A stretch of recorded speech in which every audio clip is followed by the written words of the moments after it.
regardless of your age. All you need is Medicare or private insurance to be potentially eligible. Call the Diabetes Solution Center right now for details. Just takes a couple of minutes. Our friendly, knowledgeable agents will give you free, no obligation information, handle all the insurance paperwork, and make sure your supplies are delivered directly to your door for free. Call U.S. Medical Supply 24 hours a day. 800-597-9323. 800-597-9323. 800-597-9323. Call right now. 800-597-9323. Let's be honest. Wheelchairs are heavy, bulky, and ugly. If you carry a wheelchair in your car to take care of a loved one, you know how hard it is getting that clunky, old-style wheelchair in and out of your car. Introducing the Feather Chair Wheelchair. At 13 pounds, it's the world's lightest wheelchair. It folds in seconds and fits neatly in your trunk, backseat, or closet, so you can take it everywhere. And it's only available right here. Order yours today and get a free wheelchair case, a $50 value, yours free. The Feather Chair, the world's lightest wheelchair, is just $4.99 with easy payments as low as $16 a month. Sorry, no Medicare or insurance accepted. So call right now to order yours. 800-823-5826. 800-823-5826. 800-823-5826. That's 800-823-5826. If you are trying to quit drinking or doing too many drugs, listen to me. You don't know me and we'll never meet. I had a problem like you once. I drank and used to party a little too much till it got out of control and almost ruined my life. I realized I needed help to fix my problem before it totally destroyed me. If you've tried to fix your drinking and drug problem and you know you can't do it alone, you need to call the National Treatment Advisors. They'll immerse you into a 30-day program to replace your old habits with new habits and totally change your life. And if you have PPO private health insurance, the entire program may be covered. Fix your problem right now before it gets any worse. Get clean. Call now and learn more. 877-247-1581. 877-247-1581. 877-247-1581.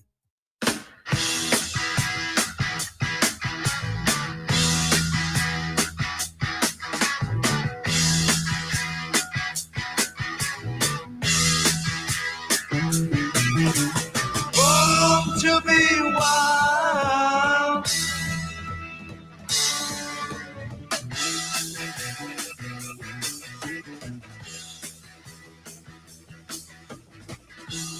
I love it.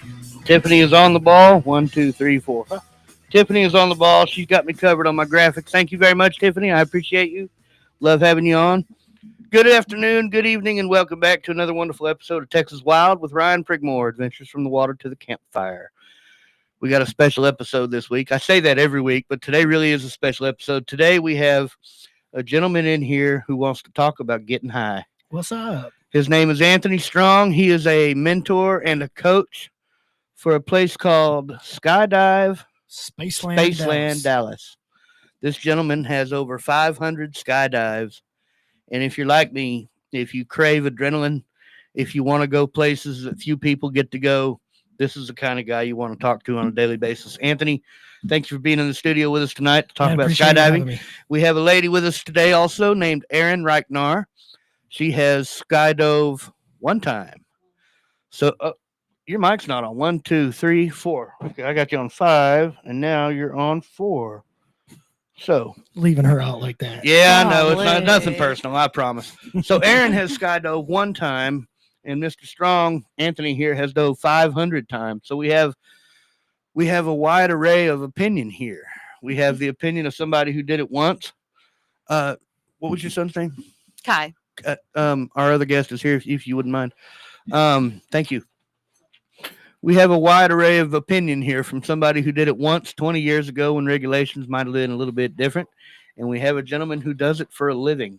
That's right. So tell me a little bit about who you are, what you are, why you do what you do. Oh, also, and we have a lady named Shadow, who is also an AFI, which is an acronym that I don't know what it means, but it's a skydiving Accelerated acronym. free fall instructor. It's what? Accelerated free fall instructor. So that means that she goes really fast, huh? Yeah. Or sometimes slow. Let her put her headphones on. Yeah, welcome to the studio, Shadow. How are you today? Thank you. I'm good. How are you? Pretty good. Do you mind scooting forward just a little bit? Definitely. All right. So tell us a little bit about what you are, why you are, what you do, and why you do it. So back in 2007, I just driving down the road, I looked up and I seen a bunch of parachutes flying in the air, and I was like, "Man, that looks pretty cool. Like, I want to try that." So I found the drop zone, and Explain what the drop. Well, obviously, a it drop kind of zone speaks is for a itself, but tell everybody that doesn't skydiving- know what it is. yeah, it's a skydiving place where people go to skydive, Yeah. do tandems and fun jumps. As long as you're licensed, you can do fun jumps. But if you're not licensed, you can go do a tandem. Right. So I found that place. It's called. Now the classes that I asked you about earlier today, the $3,226 student. That's Yeah, the STP. license required to do the fun jumps, right? So not all drop zones are the same. Okay. So some drop zones are cheaper. Some are a little bit more expensive. Our drop zone happens to have what's called STP, Student Training Program. Within that student training program, you have to come out and do 2 tandem skydives. Mhm. Once you're done with that 2 tandems, then you have to do what we call an FJC, or a first jump course. Okay. During that first jump course, you're going to learn emergency procedures. You're going to learn how to flare. There's a lot of things you're going to learn: wind direction, cloud separation. Shadow's way better on that. She is an AFFI, so she can answer it if she wants to. If not, I can just keep going. But yeah, you do the first jump course, and then when you're done with the first jump course at Spaceline Dallas, you jump into skydive level 1. So that's where you're going to go out, and you're just going to you're going to get on a plane, and you're going to get out with your accelerated free fall instructor, and then they're going to ride with you, and then you're going to do a couple practice touches on your we call them hackies, or your pilot chute, and you're going to pull at like 6,000 feet, and then fly your canopy down and land like a champ. So that doesn't seem like enough free fall time for me. it's about a minute of free fall. Yeah, see, I'm going to want Yeah. a lot more than that. And you're gonna have to go a lot higher. Well, I'm no stranger to getting high. Shadow, tell me a little bit about how long you've been doing this and what got you into it, why you like it so much. I mean, it's obvious why you like it so much, but I want to hear your opinion. Thank you. Yeah. I started my student program in September of 2020. Yeah. So I'm still a bit of a baby bird in that way. Not the best at logging my jumps, but Oh, I'm absolutely atrocious at logging my scuba dives. I'm right there with you. okay. Well, last I checked, I was something over 850 850. in 4.5 years. So it is definitely something that sinks its teeth into you. I can imagine so. Yeah. I can't imagine craving gravity that much, but I'm right there with you. I want to do it. I can't wait. Yeah. I'm really excited. Definitely. Have you given any thought to my offer? That's something we're gonna have to talk about off air. Is it? Okay. Yeah, it's definitely possible. All right. But yeah, I mean, I'm not going to sit here and tell you that I want you to work for free. I don't mind paying for my experience. no, and I don't mind paying for mine, but we'll talk about that off air. All right. We'll do that off air. All right, then. All right. So let's move on to some of these acronyms that y'all use. You must have 100 of them for every phrase you're talking about. So fill me in on a few of them. So BOC, bottom of container, That's the bottom of your backpack That's- where your yep. luncheon's up. where you put your pilot chute in. Yeah. We call that the BOC, bottom of container. Your AAD, automatic activation device. That's the thing that explodes in your backpack, right? pretty much. Okay. Yeah. Blows the lid off of it. Your RSL, reserve static line. Okay. That's just another. I'm writing these down in my mind. Yeah, that's what I'm talking about. Reserve static line. So when you cut away, it's just another cutaway.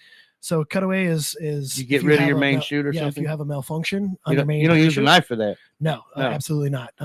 We do have hook knives, which I didn't show you that one there, but here on this is Shadow's rig. We have a hook knife right here, and you pull it out. So if you have a malfunction Mhm. where you cut away and your parachute doesn't release all the way, Yeah. you can reach up with this and cut the lines and get that parachute to go away. You make sure that's sharp, right? You keep that. Yeah, so we never use these unless we absolutely have to. A lot You of don't go opening your mail with it, or no, absolutely not. snacks, things No. like that. A lot of skydivers, when they use them once, that I know, if they use them once, they'll replace them. Why? just because it'll get little burrs or something on It it. just goes and, in the toolbox then, yeah, huh? this is just Chuck the another old one in the box. safety. Yeah, Use this something. save your life. It seems like something that might ought to be tied to your wrist or on a a retractable thing where you can't drop it and be like, oh crap, I just lost my safety the thing. reason we don't do that is because it could become a snag hazard. Right. So we try to keep everything like when we wear our altimeters, right? It's either on the top of our hand or we have like little bungee straps. Yeah. Not bungee straps. What would you call them? Wristband. Like a wristband, like Elastic. a elastic wristband Yeah. that we put them on, and we'll have money inside. So we try to keep the snag hazards to a very minimum. Interesting. One thing to note, like on Shadow's rig, her reserve handle is metal. I prefer metal, but See, if I was looking at that rig, I wouldn't know that that's a reserve handle from, any other part of the gear. Yeah. So this little pillow right here, this one here, this one pulls your cutaway. So this cuts away your main, and then this one here, this one makes your reserve come out. Interesting. Very interesting. Yeah, and I prefer the metal ones, but my rig currently has 2 of the soft pillows. Uh-huh. But yeah, metal's always better in my book. But there's ups and downs, and everybody will tell you difference. That's a skydiving fun, isn't it? Yeah. Oh yeah, for sure. All right, Aaron. Tell me what. Not Aaron. I'm sorry, Shadow. What got you into skydiving in the first place? What was it about skydiving that you just? I have to get this. I have to be this. What is it? My first jump was back in maybe 2014, 2015. One of the tandem jumps, or okay. And it was in Baltimore. And God bless the instructor that had to take me. Brave soul. I was freaking out. I thought it would be a good idea to, maybe be a little less than sober prior to my jump. We're going to get, altitude high, but I just would advise totally against anything don't but a do sober that, huh? experience. Did you throw up? No, I just That's had good. world's goofiest panic attack on the way out the door, and I completely forgot how to breathe. So that was a really embarrassing 1-minute video of Shadow slapping her chest. Is this on YouTube? Could I go I find still it if I hold the wanted DVD to? somewhere in a closet, just tucked away. You have it buried. Unfortunately, That's good. That's what you want for humiliating things, So that was my first experience, and I just kind of swore it off for about 6 years. Wouldn't do it. Why? And I thought I would die, suffocate on my own lack of brain cell. But it hasn't happened yet. Not yet. That's good. Yeah, we still got time though. I did meet a friend who's a tandem instructor, a TI. That's someone who straps up to you and goes out the door. Like, you're good to go no matter what you do. They're going to live, and you'll probably do the same. And he asked me to go on a tandem. And I was like, no way, can't do it. I tried that one time, almost died.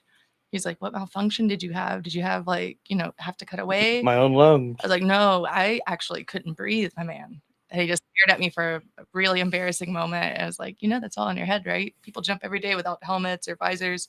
I was like, no, I would have chosen to breathe. But back and forth for like a day or two. And eventually I got persuaded to give it a try again.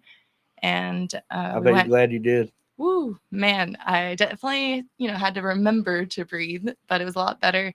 And the next day we went 2 more times. So it sinks its teeth into you. And to get over that initial just kind of a sensory overload of, this almost like paranormal feeling, right? Like, why would I ever go out this perfectly good airplane? There is no perfectly good airplane, just so you know. There's always somewhere duct tape. There's a loose screw. It ain't perfect. Sometimes you want to go out. It's always had some sort of blip on its safety record, huh? Yeah, definitely. Aaron, tell me about your first jump. Tell me about when you jumped 20 years ago. It was amazing, and I wanted to continue doing it. Nice. Life got in the way, and I just never went back yet. But we're working on that, aren't we? I know a guy. I know. I happen to know I'm one, too. on board. I'm on board. Let's do it. It was amazing. I wanted to do it on my own. I didn't want to do a tandem. I wanted to pull it myself, and I'll definitely do that again. Yeah. But I took a class, an all-day class, and learned all the rules, packed my own chute, and went up about 10,000 feet and jumped.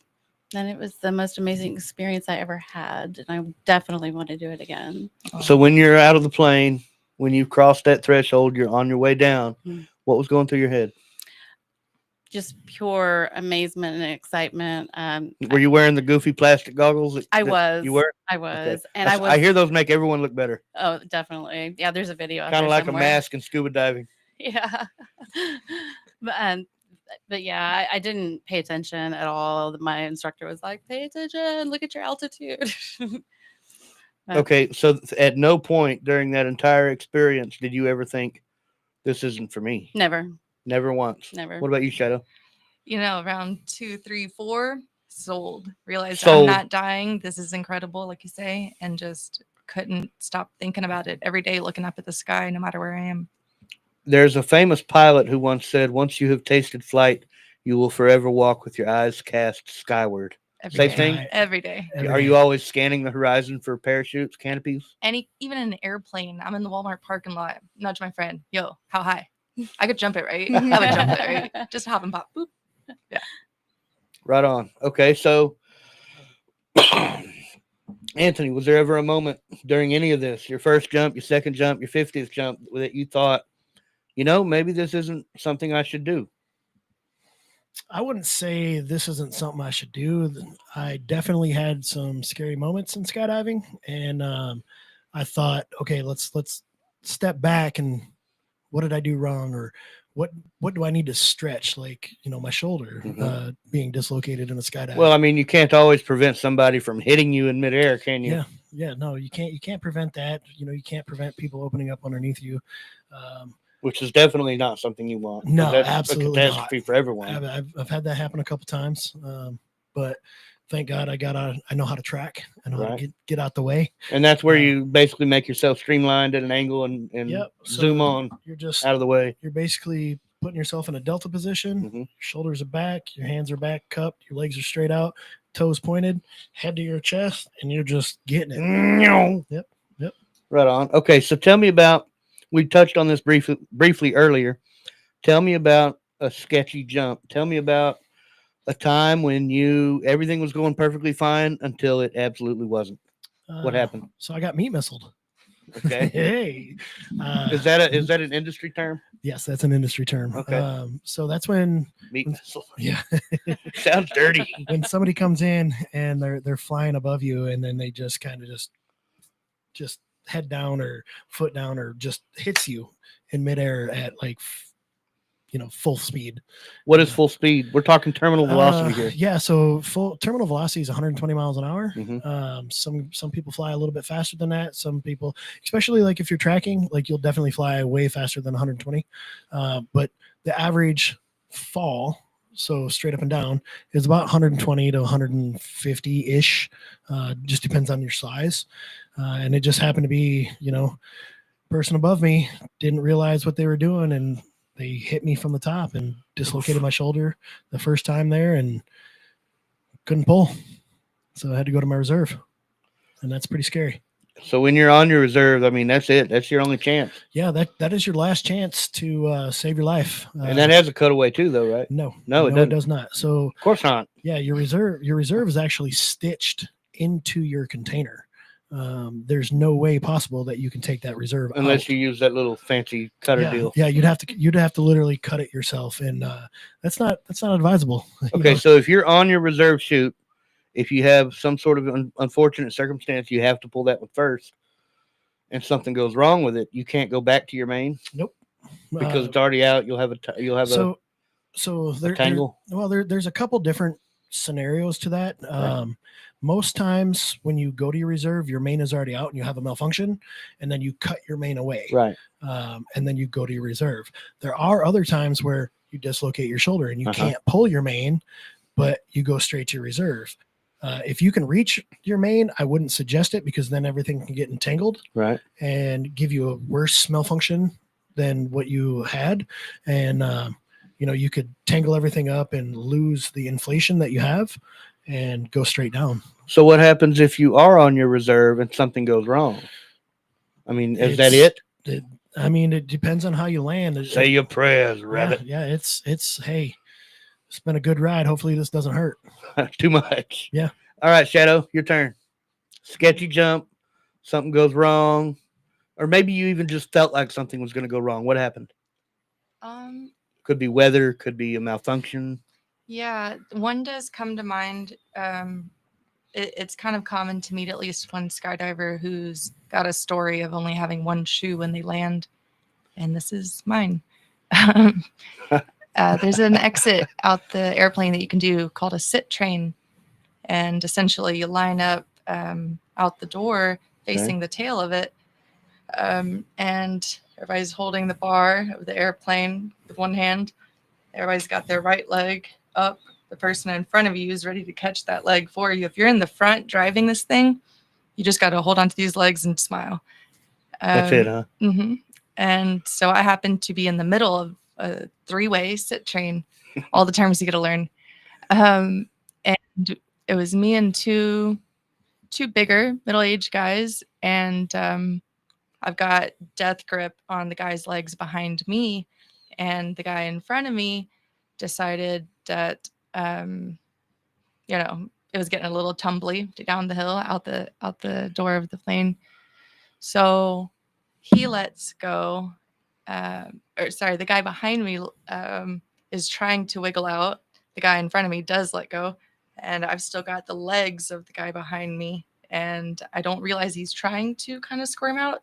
So at the bottom of the container, you have that pilot chute. That is what you grab and throw to deploy and, inflate that main canopy to have you flying. But we were at about 10 or 11,000 feet, and this guy's leg wiggling, and I'm trying to hold it for life. He just wiggled my pilot chute about halfway out, and he let off. And I was like, man, what a loser. No time before I could even look at him, I am opening under my main canopy. Without having pulled your cord? I had a premature opening, yeah. And the premature evacuation, huh? Mm-hmm, yes. The man in front of me, as he, separated, he just took my shoe with him. And there's a very slow motion moment where I thought, this is what my life is all built up for, this moment, this cinematic happening, and everything time just slowed down, and my shoe right past him. He didn't even reach for it. What kind of shoe was it? Just like a purple running shoe. Did you ever find it? No, but I've been advised that if you lose one shoe, to kick the other one off right away, because no one likes to find just one shoe. That's pretty funny. At least you'll get both of them that way, huh? If you're lucky.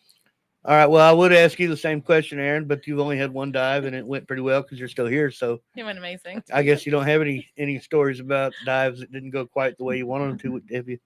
All right. So what sort of training is required before somebody does their very first jump? The tandem that you're talking about. Yep. What do I have to do if I want to go in and say, hey, I want to get high with you guys? What do we got to do? You just got to come in and you got to do 2 tandem skydives. No. I mean, what type of information, what type of training would I need from you or anyone else at the drop zone before I do that first tandem? Nothing. Like they're going to tell you.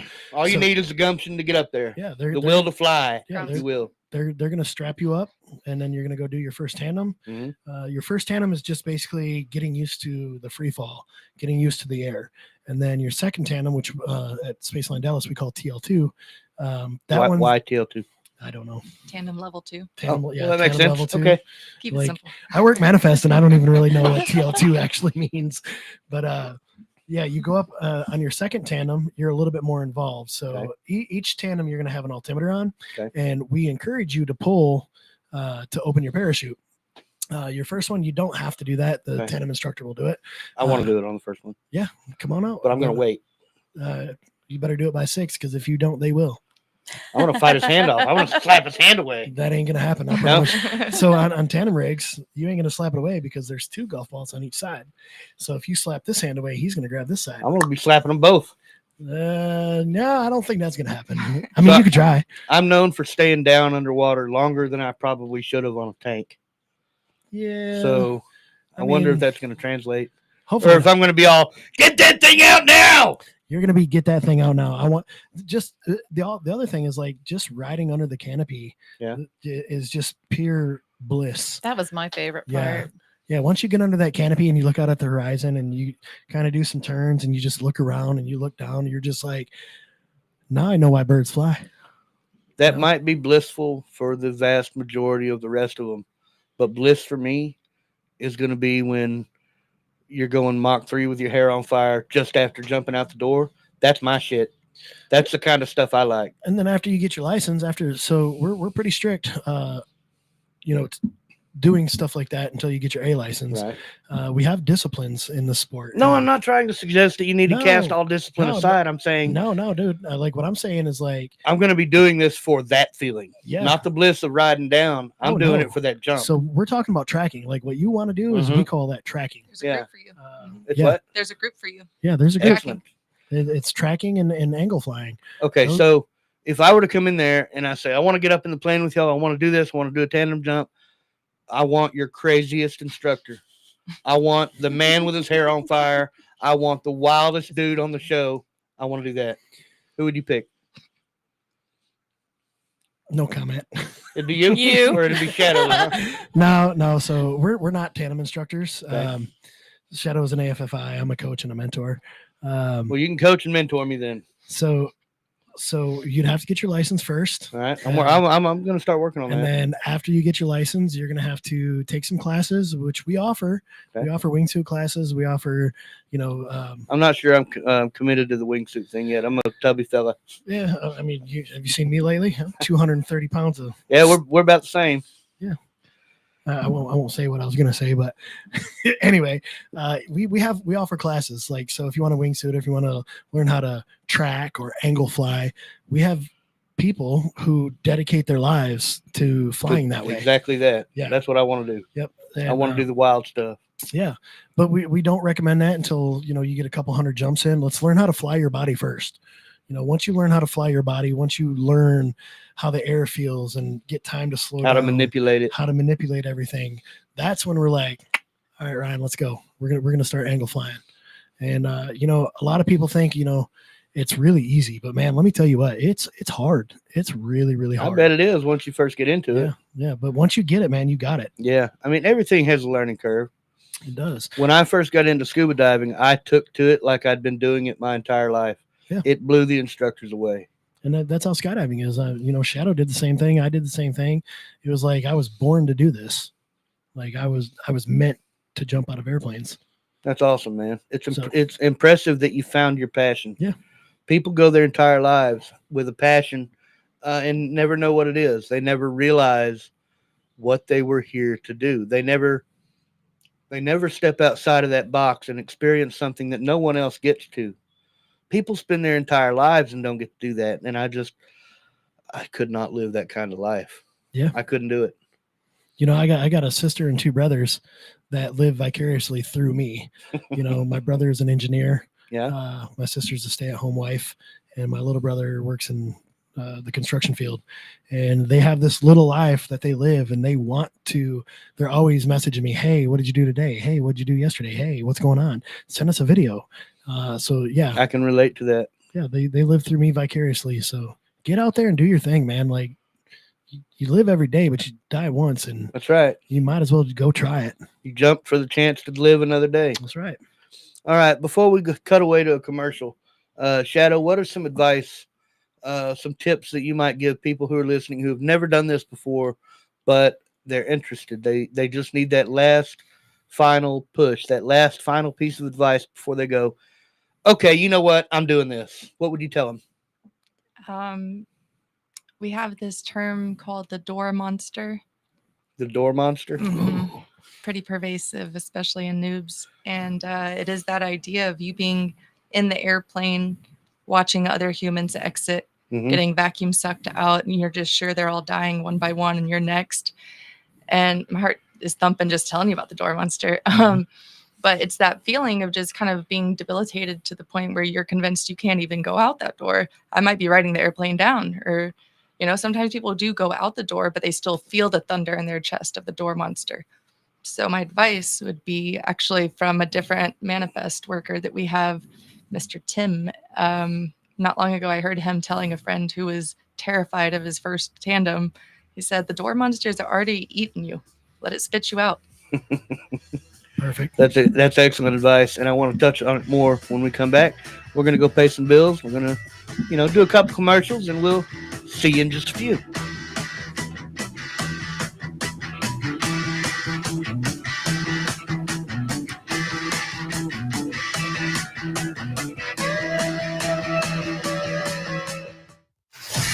Attention all business owners and creative minds. Do you need a unique and personalized touch for your products? Look no further than Romika Laser Engraving and Custom Designs. I'm Ron Phillips, co-owner of Romika Designs. We offer custom laser engraving services for a variety of products, including promotional items and corporate or personal gifts.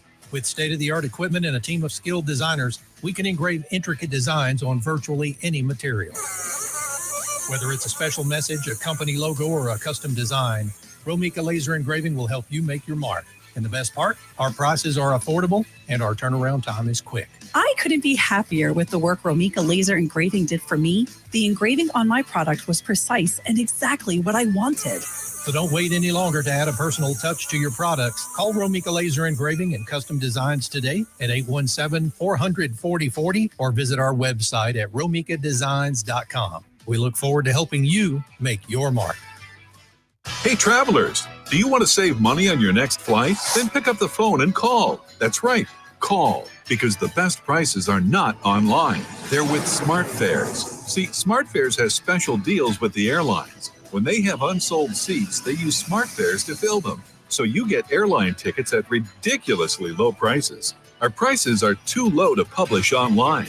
With the extra money you'll save, you can book another trip or treat yourself to dinner or shopping. So stop searching all of those travel sites to find the lowest price on your next flight. Let one of our SmartFares expert travel agents find ridiculously low prices for you. Call SmartFares today and get the best price on your next flight. Guaranteed. Also, save up to 50% off business and first class tickets. 855-325-1820. 855-325-1820. That's 855-325-1820.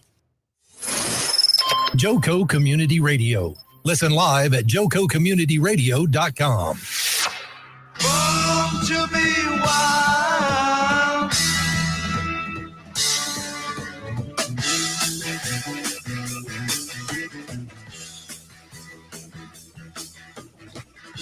NTX Radio commercial must. Oh, wait, I'm not supposed to read that part. NTX Radio proudly serves all of North Texas and can be heard all over the world on the TuneIn Radio Network and on the NTX Radio app available on Android and Apple CarPlay, or just ask Alexa to play NTX Radio. Check out our lineup and more at ntxradio.com. We thank our valued sponsors in helping us amplify the voices of North Texas communities and businesses. So, protect your family with a will or trust. Connect with Todd Hurd and Associates, attorneys at law, for all your civil law needs at texasattorneylaw.com. Processing credit cards? Join the Swipe Nation today and save on processing fees at swipenationusa.com. Locally owned and operated and will beat any prices. Got sleeves? Dress your arms and more at thetiffy.com for women's accessories and more made in the USA. And it's time to take your business to the next level. Hosting a radio show and podcast is a powerful way to connect with a wider audience, build brand awareness, and drive sales. Let's discuss your business goals and how a custom show can help you achieve them. Email Tiffany at t.hurd@ntxradio.com to get amplified. I don't know if any of you wonderful people are interested in getting amplified, but if you are, I know just the place to make that happen. All right, we were talking about the door monster with Shadow right before the break. Tell me a little bit more about it. Yeah, just to retouch on it, it's that fear, the thunder in your chest whenever you're at the door. The precipice. Of living or dying. But the irony is once you go out that door, you've never lived better. All of that fear, all of that doubt, all of that anxiety, instantly gone. It completely washes away once you're in the sky. And once you've done something like that, it forces a perspective check, because you wonder, if I can do this, if I was so afraid and I can do this, what am I really capable of? Have you gone for a skydive? Did I miss that? Because yes, you're absolutely right. I've been diving, but not necessarily skydiving. I've done a lot of diving, just not out of a plane. Definitely. But yeah, it's the same thing with scuba diving. When you take somebody who's claustrophobic or afraid of the dark or afraid of tight places, or, and you take them scuba diving, when they first come up, after experiencing what a fish gets to experience, they're a changed person. They'll never look at the water the same way again. Yeah. They'll always wonder what lies beneath it once they've been there. So I can only imagine it's got to be the exact same way for skydiving. That's pretty strong. What would you say is the biggest misconception that people have about skydiving? One of the things that I hear all the time is when I ask people about it, have you ever been? Would you ever go? Oh, hell no. There's no way I'm jumping out of a plane. Well, why? You ever heard of a skydiving accident? Nope. Why? Because they don't happen. And it's a lot the same with scuba diving. I'm not getting in that water. There's alligators in there. You ever heard of an alligator attack in Texas? Nope. Why? They don't happen. So tell me what some of the biggest misconceptions are about people that have maybe a fear of skydiving or a fear of heights. It is definitely a mental battle Is for it? sure. Yeah, to kind of get over your own ego in a way. Mm-hmm. Get out of your own way, in other words. Yeah, to be so convinced that you are so important that the universe is definitely going to take you out of everybody going in and out of this airplane today. You are the one who's not going to make it. Right. So just kind of, if you need to, be a numbers person and recognize it's not going to happen. You have so many less people, so much less traffic up there. Oh, yeah. You are way more dangerous on I-35, any highway out here. Anywhere on the ground, basically. Anywhere. There's way too much traffic. But upstairs, I like to call it, it's just not the case. You have a lot more room. What are you doing today? Huh? Going up. Yeah. How is it upstairs? We cold? Mm-hmm. You don't need gloves. You're good. So you've fallen through clouds before? Definitely not. I have a dream about that. Nope. Falling through clouds. Nice try. What do you think, Anthony, about? Per the FAA, it is illegal to fall through clouds. So I have never in my career fallen through a cloud. Really? I didn't know it was illegal. You see videos about it on YouTube all the time. I don't. That was in like Mexico or Europe or somewhere. That wasn't in the United States. Really? You're okay. I'm detecting a level of bullshit here. No, I need some clarity. Per the FAA, it is illegal to fall through clouds, and the reason for that is VFR, so visual field of reference. Yeah, visual field of reference. Versus IFR. Yep, instrumental ratings. Mm-hmm. So if you're a skydiver and you're falling through the air and there's a plane that can't see you and you can't see them, and you're under canopy or even in free fall, it's 100% illegal to fall through clouds. What if they develop once you're already in the air? It's industrial haze. It's what? Industrial haze. Oh, is that what they call it? Have you fallen through industrial haze before? I've been close to that stuff. Yeah. I've seen that stuff, but never a cloud. Yep. So only clear days for y'all, huh? Mm-hmm. Yes. Blue skies. Yeah. Blue skies. That's your thing. Smiling at me. Yes. All right. What's some of these other wonderful questions I have written down? What's the closest call? We've already been over that, haven't we? Okay. Yep. Okay. What is have you ever had to deal with a parachute malfunction? Oh yeah. Yeah. Tell me about a parachute, and not one created by a hurt shoulder. So body position in free fall is everything. Okay. Especially when you go to deploy your parachute. If you're turning, right, Mm-hmm. and you deploy your parachute, as your body's turning and that parachute's coming out, the lines on your parachute are also turning. So they're spinning up.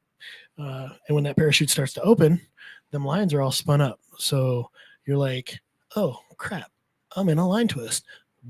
What do I do? So you reach up, you grab your risers, pull them apart, kick your legs the opposite way. That's one. But if it spins up too far, and then you start basically going into what we call a down plane, Mm-hmm. or your parachute goes to the side and starts whipping you, you're not going to get out of that. So it's time to cut away. And get There's your no reserve. way out of it.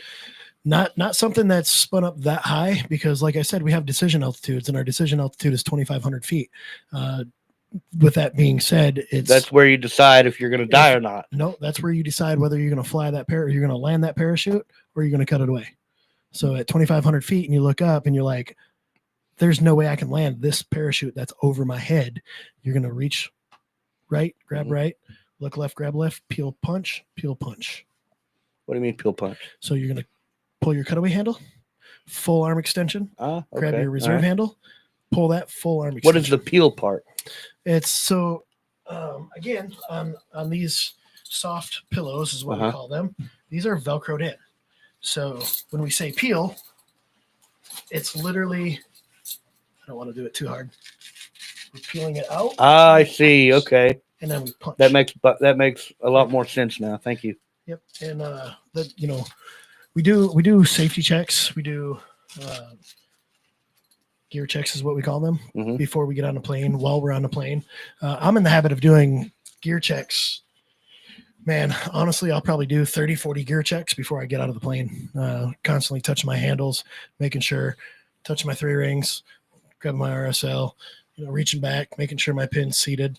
I'm kind of anal about people touching my reserve pin. I don't like that because it's your reserve, man. It's your last chance. So I wouldn't have anyone touching my shit.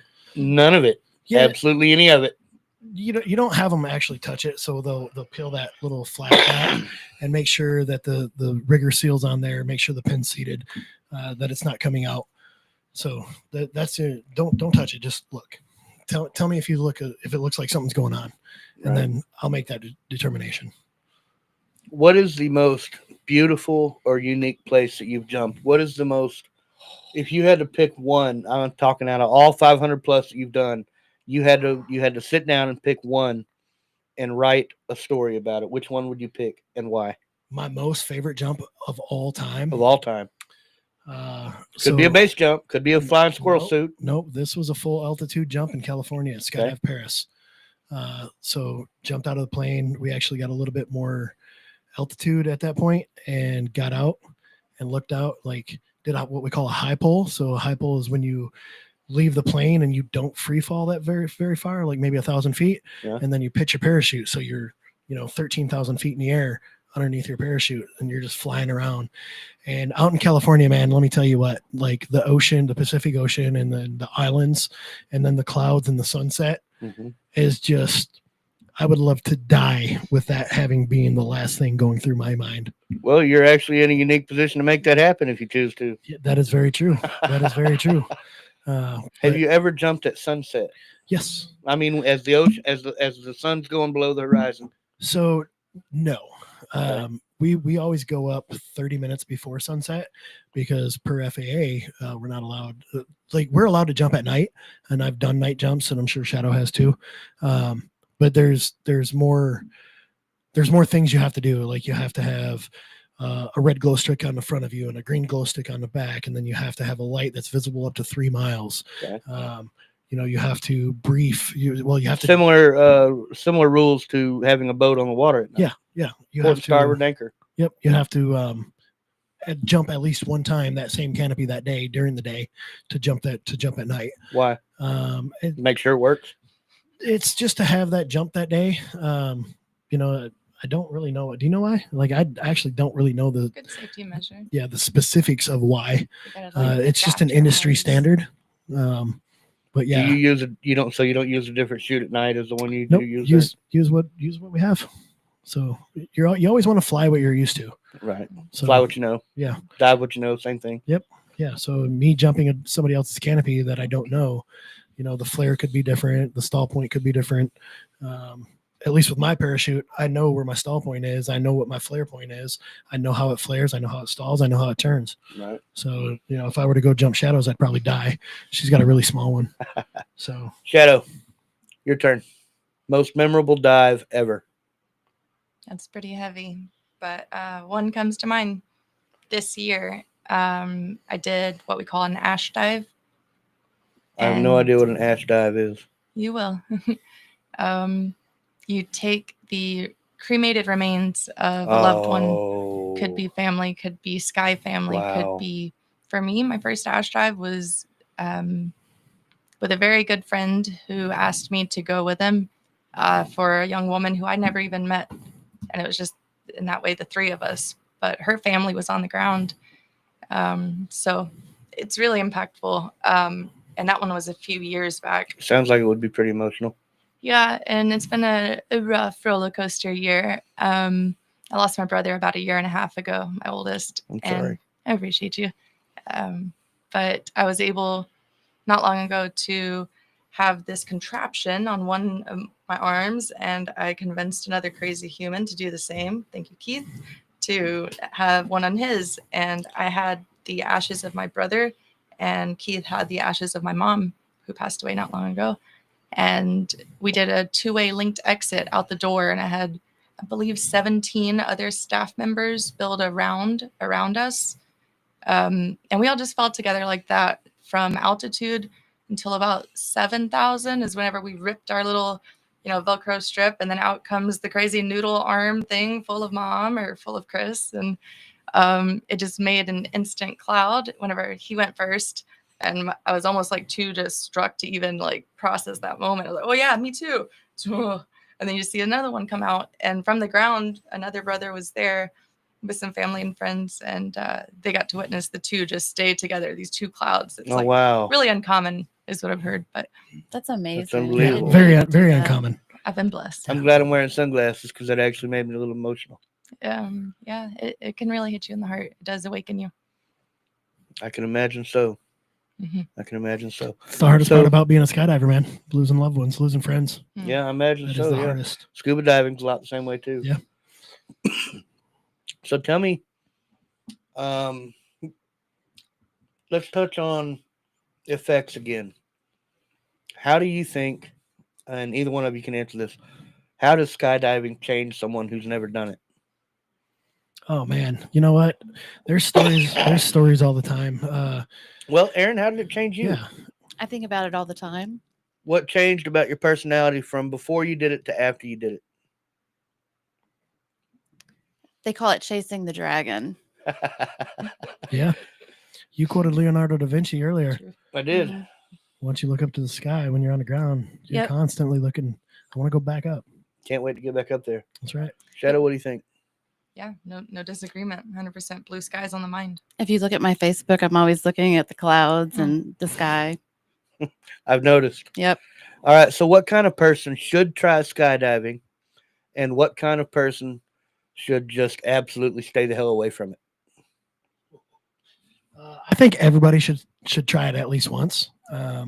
It's life changing. I've had friends that I've taken skydiving, tandem. They went tandem, and you have them. The ones that need to stay away from it are the ones that try it and are just like, nope, not for me. Cool. You tried it once. Don't come back. Don't come back. Yeah. If you're convinced it's not for you, don't come back. Exactly.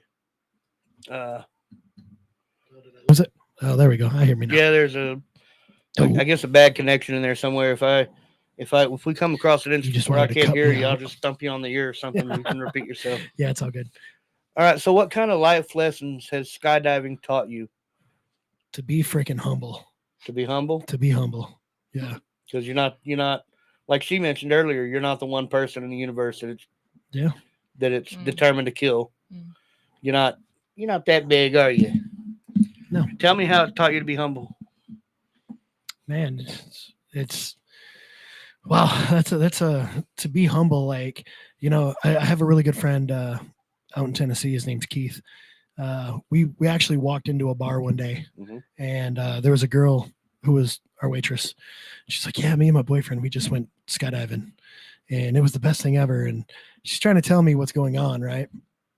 And you didn't I'm tell her like, you were a diver. Nope. I didn't tell her I was a skydiver. And in my head, I wanted to be like, yeah, I know that didn't happen. I know that didn't happen.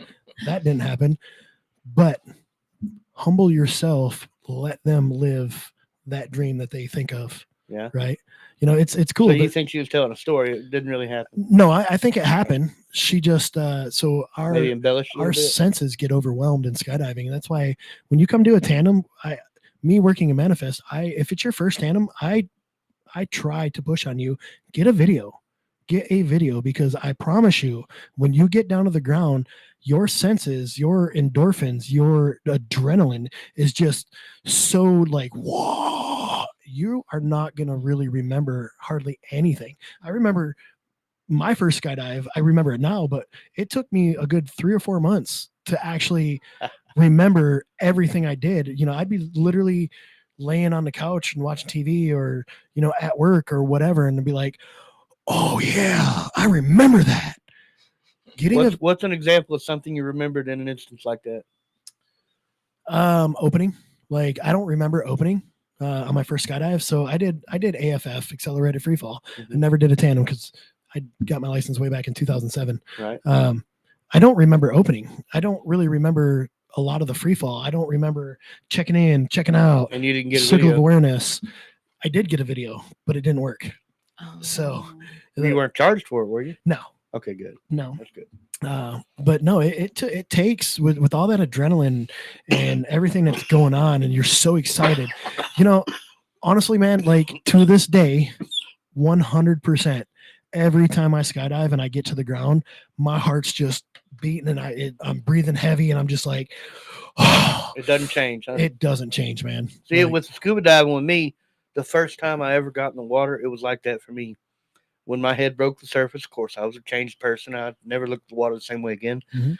But now, I get in the water, I go after a sunken cell phone, I come up, I get out, I get my gear on, go put it back in the truck, and I go home. There's none of that. man, you should try Adrenaline, skydiving. unless I'm on a ring hunt or a body search or something like that, a boat salvage, I big job. I promise you, skydiving, every jump, you're gonna be like, oh, that was the greatest thing ever. Like, dude, I get so amped every time I skydive. You're I'm only just like, you're only driving my point home. You're only making it more likely that I'm going to come and see you. I want you to come see us. Have you ever used a skydiving metaphor? Have you ever used a metaphor about skydiving in your life as a, as a reference? Live every day like it's your last, man. That's a pretty good one, I guess. Yeah. Because it very well could be, couldn't it? Yeah, I mean, listen, you can be that type of person that wants to sit home and mope and live vicariously through your brother. Yeah, exactly. But dude, do it. Just get off your butt and go do it. Like, just go do it, bro. We live every day. We only die once, and I don't want to die with any regrets. You know what I mean? Mm-hmm. I want to go jump off that cliff. I want to go, throw that wingsuit on at some point and do that full time, possibly, maybe, probably a little bit.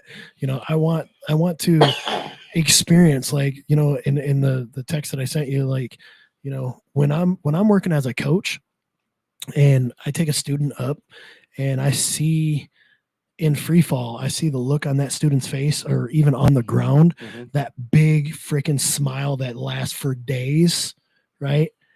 I know I did my job, and I know I'm living life to the fullest because I just made their life so much better. You changed their life. Exactly. You've made them a different person than they were before they left the ground. Yeah. And, I got to give all hands down to Shadow here. Like, Shadow's amazing. You should see the people at the drop zone.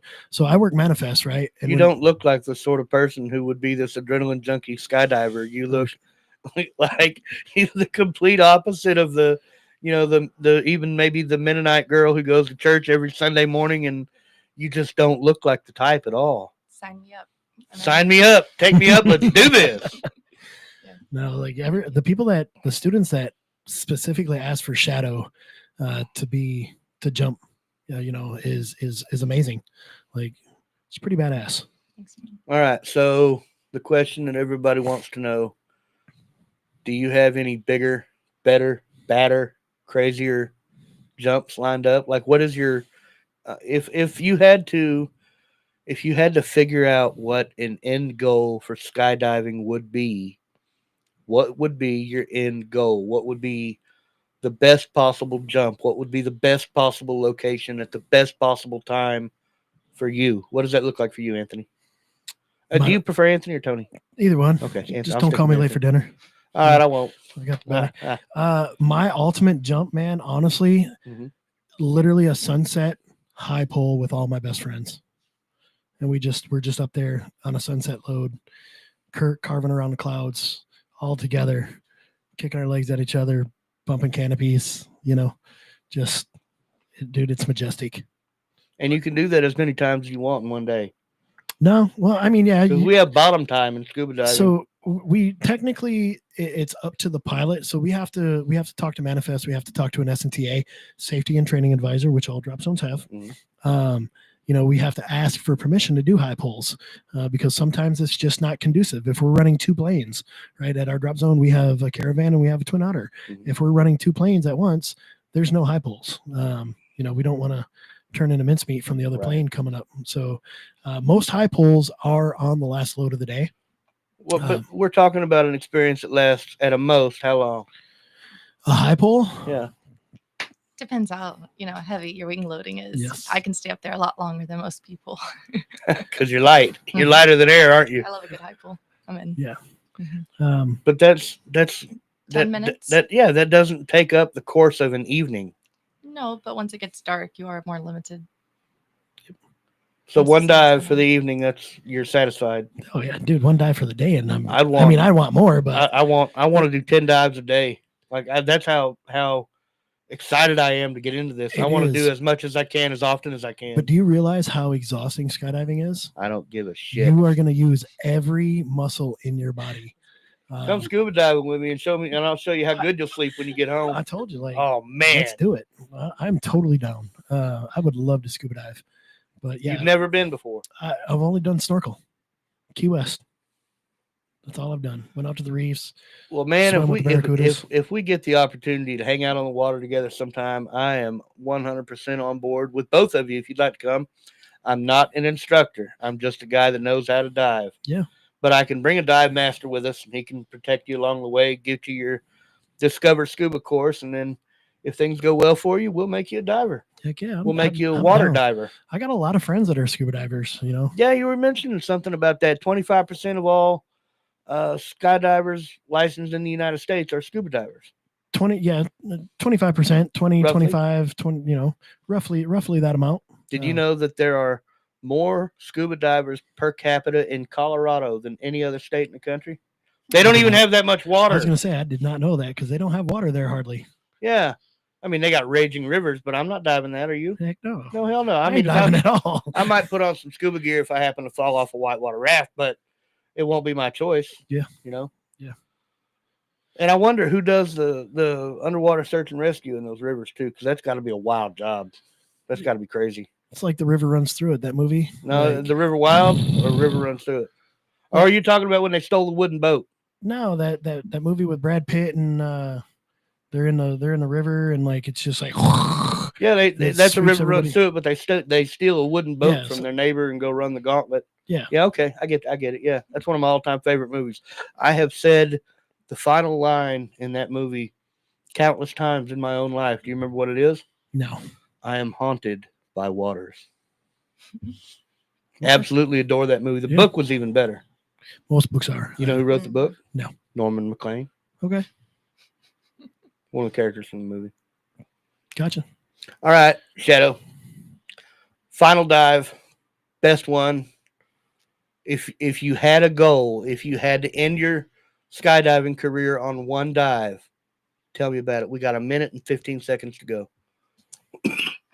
I am in the works of moving to Oahu, Hawaii to live there. My family that's out there.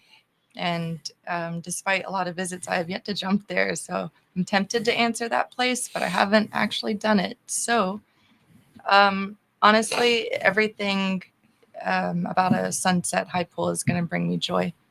Pretty much same thing he said. To fall next to a tower mountain of a cloud that's like 2 miles tall, wow. It is shaking. Yeah, it really just puts you in perspective. And I don't know, it's a very good feeling to be humbled. Yeah. I can imagine so. Well, it sounds like you're on your way to the best dive of your life, and I can't wait for you to experience that. I greatly appreciate y'all coming into the studio today to talk. I want to hear more. I want to learn more. And I'm excited about doing the whole series of different shows. Make this a multi-part series about doing live remotes. Let's do it all. Let's cover everything. Let's go. All right. Thank y'all for tuning in. We will see y'all next week on Texas Wild. Thank you very much. Have a wonderful night. Bye-bye.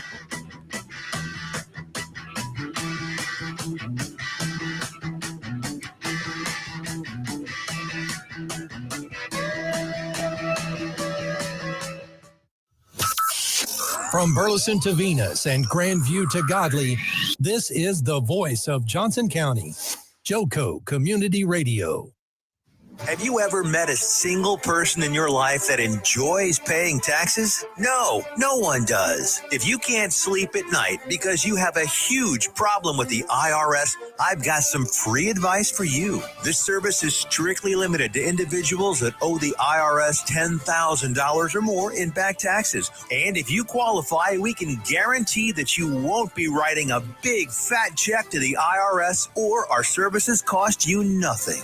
The first 100 people that call today will get a free tax consultation worth $500. Stop worrying about your IRS problem. We can help you, we promise. Call the tax doctor right now. I mean, right now to learn more. 800-240-4587. 800-240-4587. 800-240-4587. That's 800-240-4587.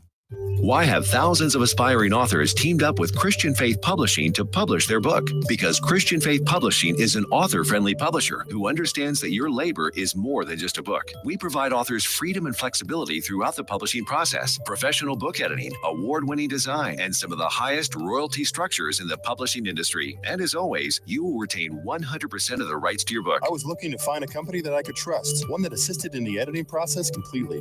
The most important qualities that I was looking for was a publisher who was honest and upfront, no hidden costs or fees, and owning the rights to my own work. Christian Faith Publishing will publish, market, and sell your books in all major bookstores, online booksellers, as well as specialty Christian bookstores. Call for your free author submission kit. 800-978-4812. 800-978-4812. 800-978-4812. That's 800-978-4812. Here's important new information from the Diabetes Solution Center for you, a family member, or a loved one suffering with diabetes.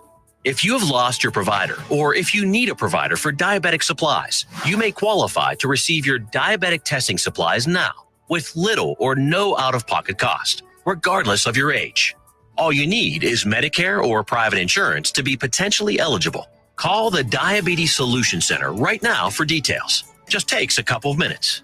Our friendly, knowledgeable agents will give you free, no-obligation information, handle all the insurance paperwork, and make sure your supplies are delivered directly to your door